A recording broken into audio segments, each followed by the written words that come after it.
Track 7 આશીર્વાદ પરમ પૂજ્ય પ્રમુખ સ્વામી મહારાજ. વિષય જેણે શબ્દ વિચાર્યા તેના સર્યા કાજ.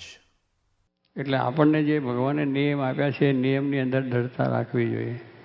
કઈ પ્રમાણે આપણે એમને જે કહ્યું આપણે પાઠ પૂજા કરવી, આપણે પૂજાઓ કરવી, માળા કરવી, મંદિર ઘર કરવું, ઘરમાં પર કથા વાર્તા કરવી, શાસ્ત્રોનું વાંચન કરવું અને એ પ્રમાણે બધી વાતો કરી છે આપણે.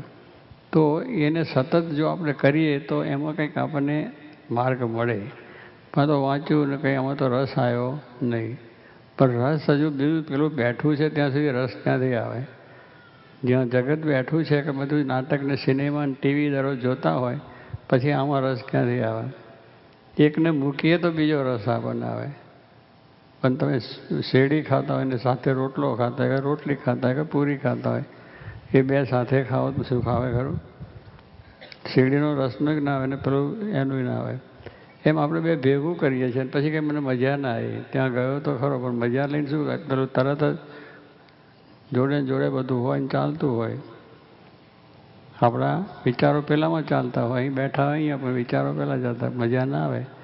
પણ સ્વામી કહ્યું કે પ્રથમ તો સર્વ સંકલ્પને પડ્યા મૂકીને એકાગ્ર ચિત્તે કરીને આ ભગવાનની વાત સાંભળી, આ સત્સંગ કરો.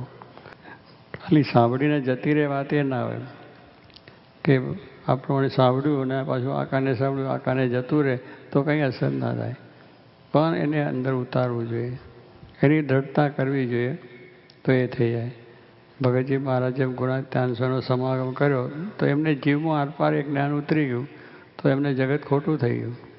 જગતના સુખની અંદર કોઈ પ્રીતિ જ ના રહી અને સુખ્યા થઈ ગયા.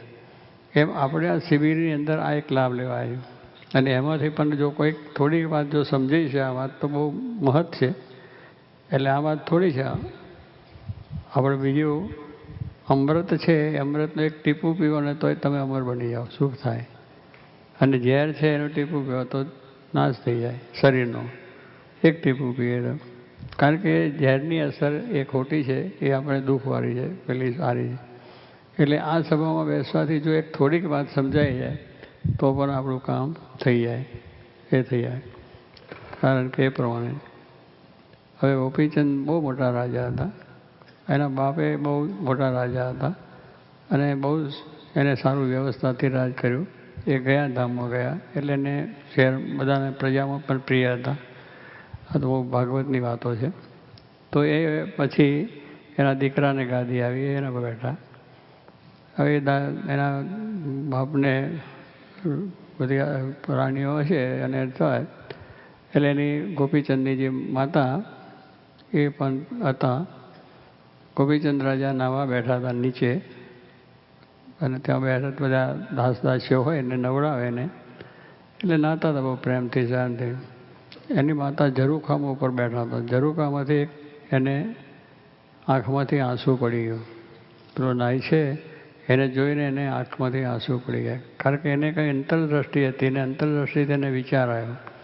આપણે અહીં બેઠા છે પણ એવો વિચાર જો આવી જાય તો કામ થઈ જાય. તો એને આંખમાંથી આંસુ પડ્યા એટલે પેલા તરત ઉપર જોયું. એને થયું કે હું રાજાને બધી રીતે મારી સગવડની અંદર મારી માતાને દુઃખ શેનું છે કે એની આંખમાં આંસુ કેમ આવ્યા? નાહી ધોઈને કપડાં પહેરીને માતા પાસે જઈને પગે લાગીને કહ્યું કે તમને શું દુઃખ છે? તો માતા કહે છે મને કાંઈ દુઃખ નથી, પણ તમને આંસુ આવ્યા ને કારણ કે તમને મારા થકી દુઃખ હોય કે મારા જે આ રાણીઓ છે એનાથી દુઃખ હોય, મારા કોઈ નોકર ચાકરથી દુઃખ હોય, જે કંઈ દુઃખ હોય એનું નિવારણ કરવા તૈયાર છું. અને કદાચ કોઈ સજા કરવા જેવું છે તો સજા પણ કરીશ, પણ તમે દુઃખી શા માટે? તમે મને વાત કરો. એટલે પેલા માતાએ કહ્યું ભાઈ કોઈ દુઃખ નથી, તારા તરફથી મને સંતોષ છે, તારી રાણીઓ તરફથી સંતોષ છે, મને કોઈ દુઃખ નથી, કોઈ ટુકારો કરતો નથી.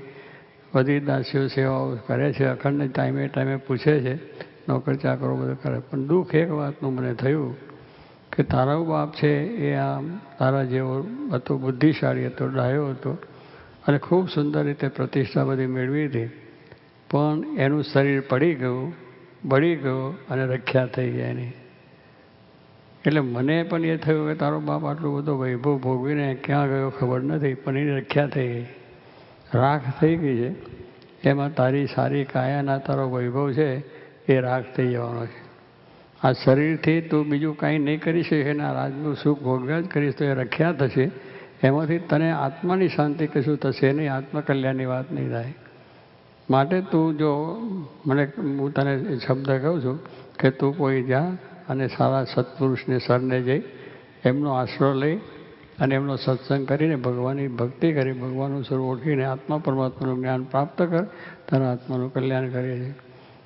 આટલો શબ્દ લાગી ગયો અને એક જ શબ્દ થયો કે આ તારા કલ્યાણ માટે આ વસ્તુ છે, બાકી આ રખ્યા થશે, આ બધું રખ્યા થવાનું. ત્યાંથી એને વૈરાગ થઈ ગયો, એક શબ્દ લાગી ગયો, શબ્દના માર્યા મરી ગયા અને શબ્દ છોડ્યા રાજ, જેને શબ્દ વિચાર્યા તેના સરિયા કાજ. શબ્દના માર્યા માણસો મરી જાય. કોઈ તમે ઘરની અંદર બૈરાને કંઈ બોલી જાઓ તો આપઘાત કરે, બૈરાથી પુરુષને કંઈ થાય તો એ આપઘાત કરે, છોકરોને આપઘાત કરે, બીજો માણસે કંઈ સમાજમાં હોય ને કંઈ તમે એવું બોલી ગયા એને માટે તો એને એટલું બધું લાગી આવે તો માણસ આપઘાત કરે છે. શબ્દના માર્યા મરી ગયા. શબ્દથી મોટી લડાઈઓ થાય છે કે એ કહ્યું મને, અને એ પ્રમાણે આપણે મુશ્કેલી થઈ જાય છે.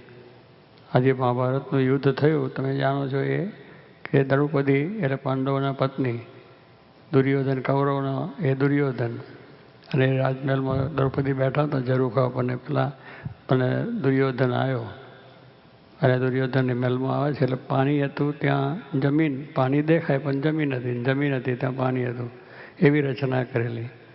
એટલે તો દુર્યોધન આવતો અંદર બેઠો એટલે એને લાગ્યું કે પાણી છે, એટલે પોતાનો કપડાં ઊંચા ના લીધા અને એનું પલરી ગયું, અને જ્યાં જમીન નથી ત્યાં એને નીચું કર્યું અને એટલે એને ખબર ના પડી કે આ પાણી કંઈ જળ કરશે. એટલે એના મનમાં એમ થયું, એટલે પેલા દ્રૌપદીએ જોયું એટલે એને કહ્યું કે અંધનો અંધ કહેવાય. આ દુર્યોધનનો બાપ અંધરો છે, એનો છોકરો પણ અંધરો છે, ખબર નથી પડતી કે આ પાણી શકે છે. આ શબ્દ કહ્યું અને દુર્યોધનને લાગ્યું, ટચ થયું એટલે મનમાં ઘોરાયું કે મને અંધરો કહ્યો. હવે અંધળો તેનો બાપ હતો જેને કહેવું કંઈ વાંધો તો ખોટું હતું.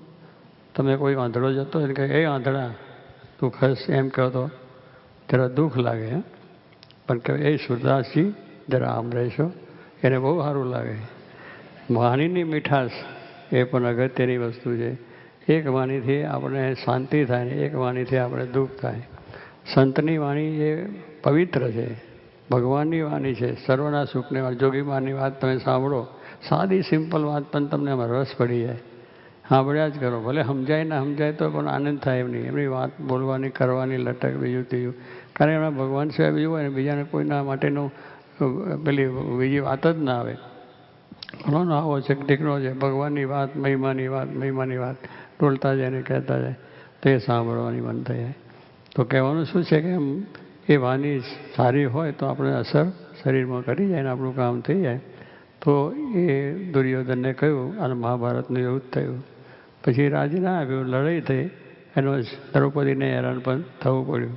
મુશ્કેલી એમાં આવી અને બધું જુગાર રમ્યા, જુગારમાં હારી ગયા, એમાં પત્ની મૂકી દીધી.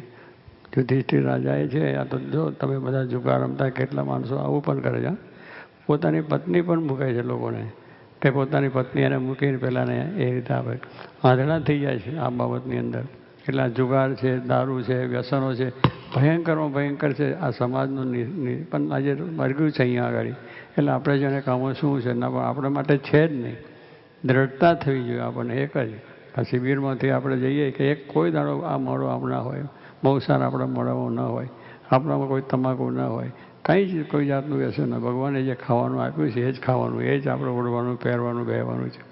તો એમાંથી થઈ જાય તો કહેવાનું છે કે આવા શબ્દો જો એક લાગી જાય તો સ્વાય કે આપણી જિંદગી સંપૂર્ણ થઈ જાય. ભગવાનના ધામમાં એક રીતે આપણે પડી જઈએ તો નરકમાં જતા રહે. તો આ એક શબ્દ લાગવાથી મોટું મહાભારત થયું. એમ ગોપીચંદને પણ એક શબ્દ લાગી ગયો તો વૈરાગ લઈ લીધો અને ભગવાન પછીની વાત થઈ ગઈ.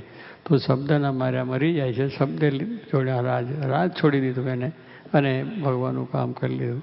કેમ કહેવાનું શું છે કે આવી રીતે એક શબ્દ પણ જો આપણને સમજાઈ જાય તો આપણું કામ થઈ જાય છે, આત્માનું કલ્યાણ થઈ જાય છે, મોક્ષ થઈ જાય છે.